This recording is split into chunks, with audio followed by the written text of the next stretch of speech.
Hello, I'm Mario Toneguzzi, managing editor of Canada's Entrepreneur, taking care of business today with Kevin Zhao, who is senior engagement manager at Sapling Financial Consultants. Thanks for joining us today, Kevin. Yeah, thanks for having me. Okay, we're going to talk about some shift in the Canadian business landscape, the small business landscape.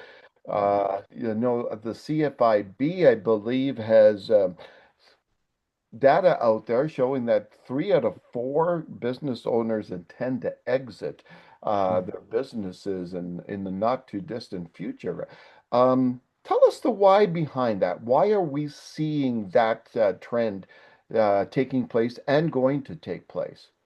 Yeah, for sure. I think partially, just because of the succession crunch that we like to call, right? A lot of business owners are kind of reaching that age where they're looking to retire, right? They think, they're happy with what they've achieved and they're ready to pass it on. And a lot of times naturally it be their kids, they're trying to take over. But more and more now we see the kids might have other plans. Sometimes they don't really want to take over. They think they have interest elsewhere, but some other times they might be the other way where the parents don't think the kids are ready or maybe don't want them to take over. They want to have the company go into better hands, that sort of thing. So all of that combined, we're just seeing a lot of activity in various small business owners and a lot of different industries trying to sell to various different types of acquirers as well.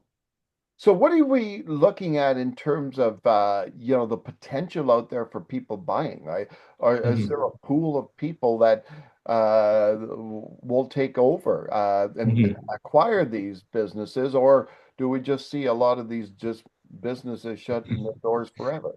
Yeah, so I think that kind of depends on the industry for sure, right? So a lot of we work with a lot of different private equity clients, so they're definitely looking. That's kind of like their main target. But of course they have their requirements too, right? And in kind of what industry they want to invest in as Yeah. well. So, common themes these days include like HVAC or fire protection services, that sort of thing. So, if there are small business owners in that sort of field, then there's definitely a lot of interest. The kind of a similar kind of related sectors are kind of what we call searchers. So they're more like smaller funds. They're looking to take over the business and actually operate it as kind of the owner. So in that sense, the small businesses are much more receptive, right? They know they'll be in good hands, and of course, and there's a lot of those out there too. hmm So, okay, so I'm Yeah. coming to you, Kevin, for advice.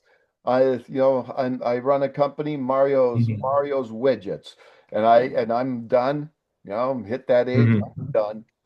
Yeah. What would you advise me to do in terms to get out and exit successfully? Yeah. Yeah, so for sure, first thing I would say is hopefully you're not done right now. You still want to be around for a few more years. So that's kind of the number one advice I usually give to small business looking to sell is definitely have a plan ahead, right? So we usually suggest 2 to 3 years before your plan retirement dates to start thinking about it and start gathering things and gathering advisors. So I can go through the details. But yeah, so a lot of times their accounting books, right, especially their small business owners aren't really in place or at the scrutiny for private equity investors to look at. And of course, that will affect the selling process and also the valuation that you're going to get for your business. So, 2, 3 years is a good time frame to start making those changes and getting everything in order to prepare for the sale.